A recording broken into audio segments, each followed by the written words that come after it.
All right, you guys. My name is Michael DeLu, and you're tuned in to Pull Up the Tape. Today is June 8th, and this is episode Tuesday, June 8th. And I'm recording live from Los Angeles, California. And you're now tuned in to Pull Up the Tape, all right? So I just want to shout out to everybody who's listening. If you're watching this on YouTube, if you're listening to this, whatever, shout out to you, all right? So I have so much to talk about, so much I want to unravel, and so much that I would like to get to, so we could just jump right into it, all right? So let's get it. Episode 56. Let's smash. Let's get it going. Let's get it going. So first thing I want to talk about, just 2 games today. Pretty short podcast. 2 games today. So the Nets beat the fuck out of the Bucks, 125-86. All right. And I always love to start by giving credit to where credit is due. All right. The Nets played a perfect game on both ends of the floor. They scored 125 points. Which is, I know that's nowhere near their season high or anything like that. But the key thing that I want to outline and highlight is the fact that they were able to hold the Bucks to 86 points, which is by far the Bucks' lowest scoring output of all season from game 1, which is on the 23rd to now. The Bucks have never scored this few points in this season at all. So it just goes to show how long and how much Brooklyn has put into developing a good defensive scheme. And you know, a lot of the talk when they first acquired James Harden, and I myself was saying the same thing, is okay, they can put up a lot of points, but who can they stop? Can they stop anyone? And the Nets are proving right now that they are the most complete team in the NBA. They can stop anybody, they can score against anybody, and they can handle business. So shout out to the Nets. Honestly, they played lights out on both ends of the floor. KD played incredible. Kyrie played incredible. They had big contributions from role players, and they just fat out balled. KD had 32 points, 4 rebounds, 6 assists. He also shot 12 of 18 from the field, 4 of 6 from 3. Very, very, very efficient night, which is crazy because yesterday marked the 2-year anniversary of him. I believe it was him tearing his Achilles. It's either his Achilles or hurting his calf, one of the two. I'm not sure which. I'm not sure which it was, but I remember one of the reporters asked him about that shit after the game. Kyrie Irving had 22 points, 6 assists, and 5 rebounds. Joe Harris poured in 13 points. Bruce Brown poured in 13 points as well. Let me get to the Bucks box score. So very, very, very, very. When I say very, I mean like very, very disappointing output by the Bucks. Like it doesn't. I don't want to rip them too hard, but I feel like it's kind of necessary because of the simple fact that, damn, like I really thought the Bucks had a very good chance of making this series competitive and had a good chance of winning, but from the first 2 games that we've seen, the Bucks do not look competitive at all whatsoever. Like at all. Like it's not even close. The Nets are dominating this series from top to bottom. Like pure domination. And it just makes me wonder, like, damn, was I wrong by picking this team? And what exactly is going to happen in Game 3? Because the Bucks haven't given me anything. And the Bucks haven't given any. Okay, I guess the thing the Bucks can hang their hat on is, they didn't get blown the fuck out in Game 1. I mean, they lost by double digits, but they didn't lose by fucking 40 points. So I mean, I guess I don't know. Giannis had 18 points, 11 rebounds. 8 of 15 from the field, 0 of 3 from 3. He took, man, I'm gonna get to Giannis, but the first thing I'm gonna say about Giannis, he took way too many jump shots this game. Giannis, that's not your strength. That isn't what you're good at. That isn't your bread and butter. That has never been what you're good at, and it's gonna take years until that is what you're good at. Why is that the case? Why are you taking so many jump shots? Get to your bread and butter. The Bucks have played the Nets 5 times this season. Okay? And each of those in the games, in each of the games that the Bucks won, which were 3 of them, Giannis had over 40 points and dominated inside the paint. That is your bread and butter. They have no one on their roster that can guard you when you get rolling. And when I mean rolling. When Giannis gets rolling, there's nobody on the Nets that can stop him. No one on the Nets can stop him whatsoever at all. Not even close. Why are you taking jump shots and making it easier for teams to – like, teams want you to shoot because you can't shoot. The fuck? Chris Middleton, 17 points, 5 rebounds, 7 of 20 from the field. I'm gonna say this as simply as possible. These numbers are not gonna get this, are not getting it done. These numbers will not get anything done. These numbers are not getting it done at all, whatsoever. Like, they're not gonna get it done at all. Giannis scoring 18 points, Chris Middleton scoring 17. No, they're combining for 35. That's 35 points right there. Giannis himself should be scoring 35 fucking points if the Bucks think they're gonna win this series. Giannis has to average at least 30 for the Bucks to win this series. Not him and Chris Middleton combining for 35. What the fuck? Hell no. I can't, bro. No. That's never going to work. Jrue Holiday, 13 points, 3 assists, 6 of 10 from the field. Very efficient, 60% from the field, but no. Jrue Holiday needs to be scoring anywhere from 20 to 25 every game this series and providing lockdown defense against Kyrie Irving, or making it hard for Kyrie to really get off. And none of those things have happened in the past 2 games. None of those things have happened at all whatsoever. Brook Lopez, 10 points, 6 rebounds. And I'm gonna get into the keys for the game for me. First of all, the Nets came out without James Harden, and they steamrolled the Bucks. Like, the Bucks, for the Bucks, this was the perfect opportunity to steal a game. Like, you knew James Harden wasn't going to play. Their Nets were going to be at full strength, and then you come out and you get steamrolled. At one point, you were down by 50 fucking points. You know how hard it is to lose by 50 fucking points in 2K? And you're doing that in a playoff game? In a playoff game? Are you serious? Are you serious, Giannis? Are you serious? This doesn't even seem like what? What the fuck was the spread or the points for that one? 50 points? Are you kidding me? Are you kidding me? And, bro, the Bucks offense all game long just look out of sync. Giannis was taking too many shots. Chris Middleton wasn't getting to his spots. Jrue Holiday wasn't aggressive. Brook Lopez wasn't aggressive. They weren't hitting outside. Nobody was hitting outside shots. Nobody was able to get a rhythm. Chris Middleton low-key got hot in the second quarter. But other than that, like, the Bucks looked fucking terrible. Like, absolutely horrid. The Bucks looked atrocious. It was quite obvious they didn't come to play. I don't know what the hell they thought they were doing, but what I saw yesterday in game 2, but at a certain point during the game, I just started doing other work because I'm like, I can't continue to waste my time watching. I mean, I had the game on and I was listening to what was happening. I was just every so often look up, see Kyrie bust somebody's ass, and I'm just like, wow. I mean, if you're gonna come and give this type of effort and performance, why even show up? Why even lace up? They played fucking pitiful. This is by far the worst game I've ever seen the Bucks play all season long. By far the worst game, worst entire team performance. And Coach Bud, what the fuck are you doing? Coach Bud, what the fuck are you doing? Like, this doesn't even make sense. Like, I'm having so much trouble. And I'm so confused as to why he's picking his. Again, the Bucks played the worst game on both ends of the floor I've ever seen, and the Nets played the best game on both ends of the floor I've ever seen. And one of the things that makes this like even harder for me to just like wrap my fingers around is the matchups. Like, the matchups just aren't making sense. Coach Bud, why are you putting PJ Tucker on Kevin Durant? That doesn't make any sense, bro. First of all, PJ Tucker's like 36, 37, all right? First of all, he's 6'5". He's not even big enough to guard Kevin Durant. He doesn't have the legs to guard Kevin Durant. He doesn't, bro. I think that's just too much of an ask for him to be doing. If that's going to be your primary defender on Kevin Durant, it's going to be a long fucking night. He's going to do the same thing every single play. He's just going to shimmy, get to his spot, and pull up, and it's going to go splash.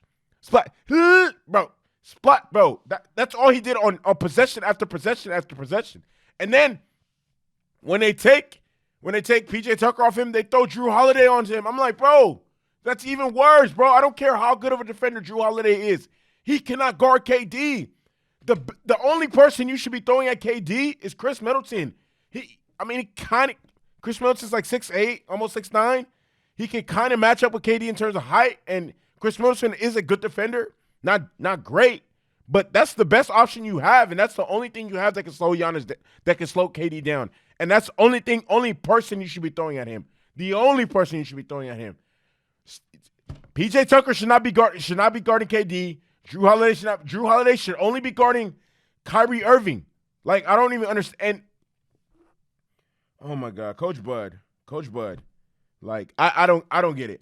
And then okay, if it's not this horrible ass matchup where he has PJ Tucker guarding KD or Drew Holiday guarding KD, he has fucking Chris Middleton guarding Kyrie, and Kyrie's toasting his ass. Kyrie is toasting his ass. This doesn't make any sense, like, at all. If you're okay, Giannis should be guarding Bruce Brown. If you're gonna, if this is what you want to do, hide Giannis on Bruce Brown, and then make Giannis the primary help defender, and that's it. Chris Middleton should be guarding KD. Drew Holiday should be guarding Kyrie. Brook Lopez should be guarding what's his name, Blake Griffin, and so on and so forth. All right, like, I don't even this is common. I don't even understand why this isn't common knowledge.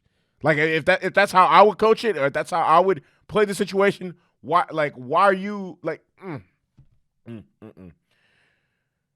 Again, the Bucks are not winning.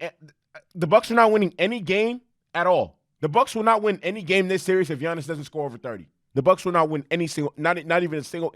If Giannis is going to score 25, 26, or anything under that, the Bucks aren't winning any game. Giannis has to be scoring anywhere from 30 to 40 points every single game for the Bucks to even have a chance. The Bucks have to damn near play perfect to win this series, and they've already found themselves in a 2-hole hole. So it's like, I don't know. Drew Holiday, big offseason acquisition, wasn't shit. Hasn't played, hasn't really done too much. Bruh, for the most part, Drew Holiday's out there looking like fucking Eric Bledsoe. Like, I don't really see, like, I mean, if Drew Holiday is supposed to put you guys over the top, it's not really working, okay? Kyrie hasn't got slowed down whatsoever. Like, you guys are, like, they got beat by 40 at one point, we're down by 50, man. What a fucking horrible game. Again, and this is the last time I'm going to say this. In order for the Bucks to win this series, Giannis has to score at least 30. Chris Middleton needs to score at least 25. And Drew Holiday needs to score at least 20 points per game. All those three things have to happen in order for the Bucks to win this series. To win a game, let alone the series. Okay? And if the Bucks can't consistently do that, this series is over. It's already looking fucking atrocious right now. But if the Bucks can't do what I just said on Thursday, this series is over. All right? Giannis is playing the biggest game of his career on Thursday. If Giannis can't show up to play, which he has against the Nets a couple times this season in the regular season, this series is over. Okay, if the Bucks don't win on Thursday, Coach Bud is getting fired, and yeah, that's just simply put, Coach Bud will get fired. The Bucks will find a new coach. Like, I understand Giannis is one of those guys. Giannis has always consistently said, never get too high, never get too low. Oh, well, but it's time to get too high and it's time to get too low, all right? Like, something has to change. Getting smashed by 40 points is not normal. That's not regular. Don't tell me you shouldn't get too high or get too low off that. Come on, bruh. Wake the fuck up. All right, so the next game I want to cover and I want to talk about is the game 1 of the Western Conference semifinals between the Suns and the Nuggets. The Suns defeated the Nuggets 122-105. Simply put, no pun intended, the Suns were just way too hot for the Nuggets. Way too hot. Mikal Bridges led the way in scoring with 23 points, 5 rebounds, 5 assists. Great game from him. Great game from him. 8 of 12 from the field, 4 of 8 from 3. Devin Booker had 21 points, 8 assists, 8 of 12 from the field. Chris Paul had 21 points, 11 assists, 8 of 14 from the field, 2 of 3 from 3. DeAndre Ayton, 20 and 10, 9 of 13 from the field. Jay Crowder, 14 points and 5 rebounds. First of all, I want to say, man, salute, man. I love to give credit to where credit is due. I can't be no hater, even though the Suns depleted and sucked my favorite team in the mouth. But shout out to the Suns, man. Great team win. If you see the shot distribution from the starting 5, Mikal Bridges took 8 shots. Devin Booker took 8 shots. Chris Paul took 14. No, I'm sorry. Mikal Bridges took 12 shots. Devin Booker took 12 shots. Chris Paul took 14. DeAndre Ayton took 13. And Jay Crowder took 9 shots. So that's very, very, very, very, very balanced scoring from the starting 5. And then also Campaign added a couple points off the bench, and Cam Johnson added a couple points off the bench. Great team win by the Suns. And it was honestly a very good game. It was a very close game that the Suns just broke open in the third quarter, and the Suns were able to just establish their dominance, and they went on they blew, like, the Nuggets were up by 8 at a certain point in the third quarter, and then the Suns just flipped the switch and just blew the shit apart. Like, the Suns went on a 16-0 run, and then just kept pouring it on the Nuggets, and before you know it, the Nuggets were like down by like 20 points. So, yeah, it's crazy to see, but it was a great game, very much. Shout out to the Suns, shout out to Monty Williams, man. They make shit happen over there in Phoenix, man. It's crazy that I just remember when I first got to Arizona State, Suns tickets were like they would hand Suns tickets to us for free, and still no one would go. You would start off at 300 level, and then you can move down to the 100 level because the Suns were really literally that bad. But shout out to them for turning this thing around. Suns were like a laughingstock for a while, but salute to them, man. They're in the playoffs right now. They're making noise. They're going cray, and yeah. So I want to get to the Nuggets box score. So Nikola Jokic had 22 points, 9 rebounds, 3 assists, 10 of 23 from the field. Not the most efficient night, but hey.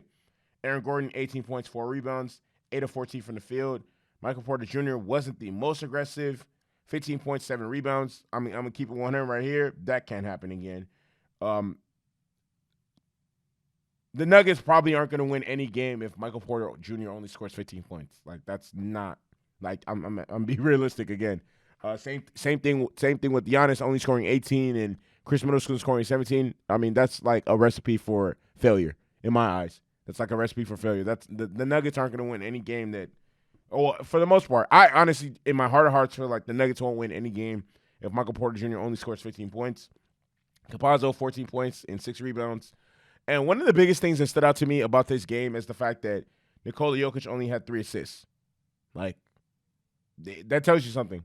I don't know exactly if it was the Nuggets if it was the Suns defense or DeAndre Ayton's defense on him or whatever it was, but that is very uncharacteristic about Jokic, and that I'm pretty sure it's something like that.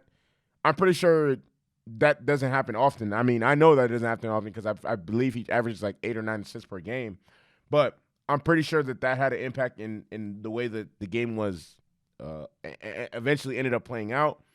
And again, Michael Porter Jr. needs to be aggressive, way more aggressive. He should be taking at least 18 shots per game.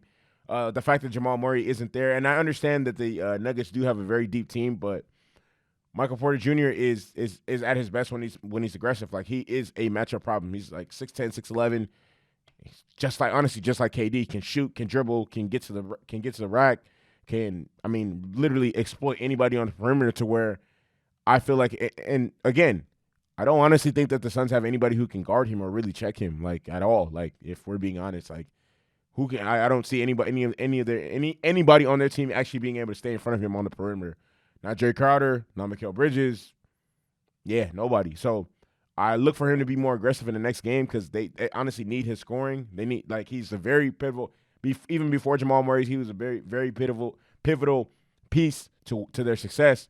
I mean, and if I want to go back a year ago to when they were in the bubble, it wasn't even a full year, but after losing Game 4, Michael Porter Jr. came out and said, we're gonna keep it 100. I need more touches. Like, this isn't like I need more touches. Like, this is a very good team. We're playing too predictable.